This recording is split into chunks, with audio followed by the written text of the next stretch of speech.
अस्सलाम वालेकुम प्यारे बच्चों, उम्मीद है कि आप खैर आफियत होंगे। मेरा क्लास 7th है, सब्जेक्ट है मैथ, टॉपिक है सिंपल इक्वेशंस। आज की डेट है 1 मई 2021। एक्सरसाइज 4.1 का पहला क्वेश्चन आप किताब सामने रखो। पहला क्वेश्चन है complete the last column of the table. Complete the last column of the table. Last column जो है टेबल का वो कंप्लीट कीजिए। यहाँ पे है इक्वेशन पहले कॉलम में, दूसरे में है वैल्यू, और लास्ट कॉलम जो है से whether the equation is satisfied, yes और नो। अगर इक्वेशन सेटिस्फाई है तो लेस लिखना है, अगर इक्वेशन सेटिस्फाई नहीं है तो नो लिखना है। इसका मतलब क्या है? मसलन इक्वेशन है पहला part x plus 3 equal to 0। X की कीमत देनी है हमें 3 इस इक्वेशन में। हमें देखना है कि क्या ये 0 के बराबर आएगा, यानी LHS आएगा RHS के बराबर। तो जब यहाँ पे हम x के बदले 3 लिखेंगे, 3 प्लस 3 इज इक्वल टू 6, तो इसने लिखा है 3, यहाँ x plus 3 is equal to 0, वह x plus 3 is equal to 0। अगर हम 3 यहाँ पे x की जगह देंगे तो वो ये बनता है 6। तो उस वक्त क्या आना चाहिए था? ये x plus 3 is equal to 6, लेकिन ये इसने लिखा है x plus 3 is equal to 0। तो जो x is equal to 3 is not satisfied in this equation, तो यहाँ पे लिखना ऑफ नो। फिर सेकंड पार्ट है x plus 3 is equal to 0 when x is equal to 0। अब x 0 देना है यहाँ पे। जब यहाँ पे x के बदले हम 0 लिखेंगे, ये बनेगा 0 प्लस 3 इज इक्वल टू 3। तो यहाँ पे RHS में आना चाहिए था 3, आएगा 3, लेकिन इसने लिखा है 0। तो यहाँ पे भी आपको लिखना है x is equal to 0 is not satisfied. x is equal to 0 is not satisfied in the equation, यानी यहाँ भी लिखना है नो। फिर x plus 3 is equal to 0, x is equal to -3। यहाँ पे अगर हम x की जगह -3 लिखेंगे, -3 प्लस 3 इज इक्वल टू 0, तो यहाँ पे LHS आता है RHS के बराबर। -3 प्लस 3 इज इक्वल टू 0, यानी LHS is equal to RHS। तो यहाँ पे हम लिख सकते हैं x is equal to -3 is satisfied, यानी ये लिखना है इसको, यानी x इज इक्वल टू -3 इस इक्वेशन में सेटिस्फाई होती है। फिर है fourth part x - 7 is equal to 1 when x is equal to 7। जब हम यहाँ पे x की जगह 7 देंगे तो 7 - 7 इज इक्वल टू 0। इसने लिखा है x - 7 इज इक्वल टू 1, यानी यहाँ पे आना चाहिए था RHS 0, लेकिन इसने लिखा है 1, इसलिए x - 7 x is equal to 7 is not satisfied, तो यहाँ पे लिखना नो। फिर है fifth part x - 7 is equal to 1 when x is equal to 8। अगर हम 8 देंगे यहाँ पे x की जगह 8 देंगे तो 8 - 7 इज इक्वल टू 1, तो LHS आता है, यहाँ पे RHS आता है 1 के बराबर। तो इसका मतलब है x is equal to 8 is satisfied, x is equal to 8 इस इक्वेशन में सेटिस्फाई होता है, इसको लिखना है ये। फिर है 5x is equal to 25 when x is equal to 0। अगर x की जगह हम 0 लिखेंगे तो ये बनेगा 5 इंटू 0 इज 0, तो यहाँ पे RHS में आना चाहिए था 0, इसने लिखा है 25, ये भी सेटिस्फाई नहीं होता है, x is equal to 0 is not satisfied, इसको भी लिखना नो। फिर है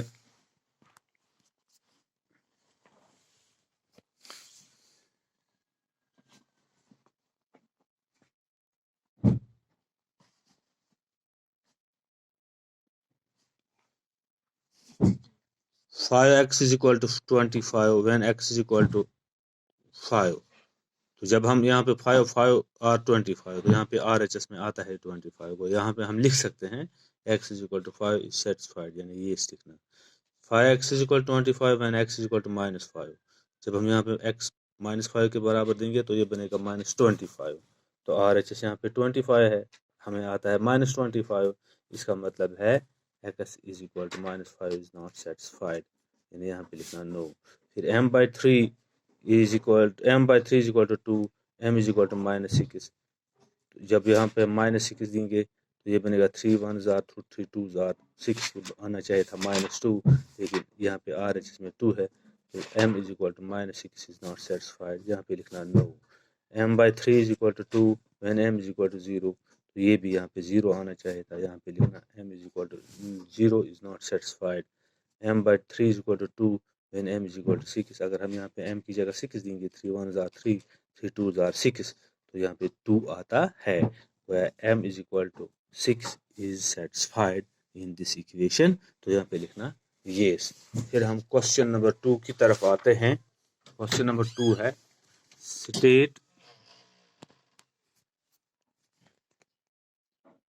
check whether the given values in the brackets is a solution of to the given equation or not.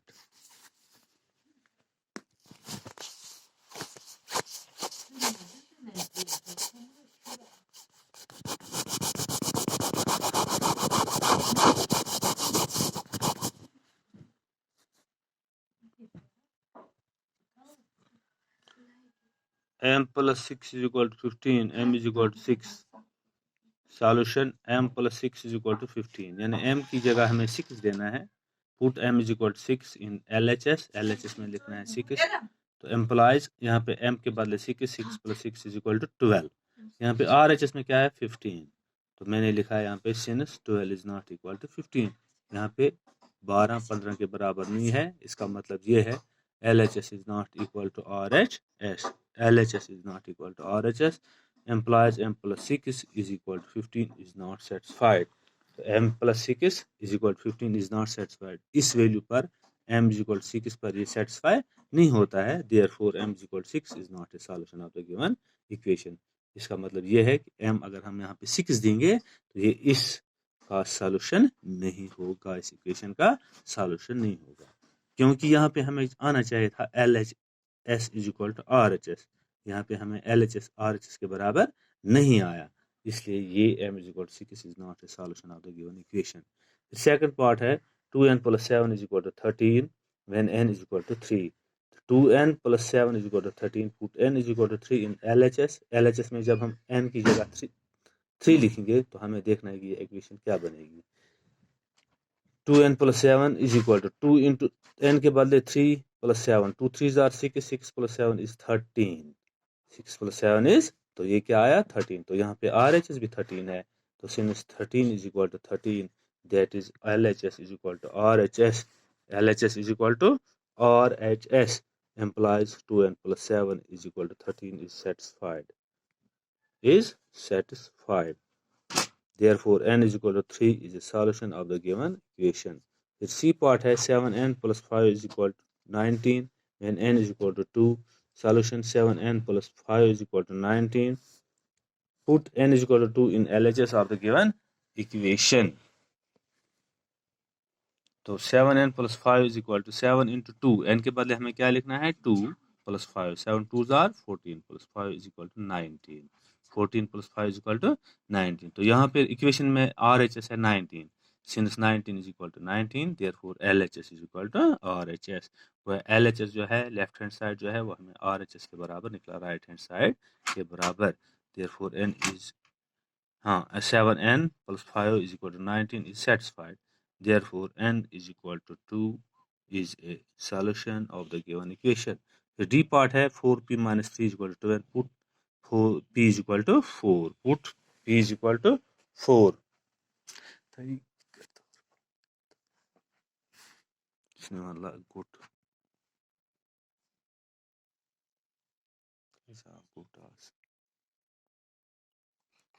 4p minus 3 is equal to 12. P is equal to 4.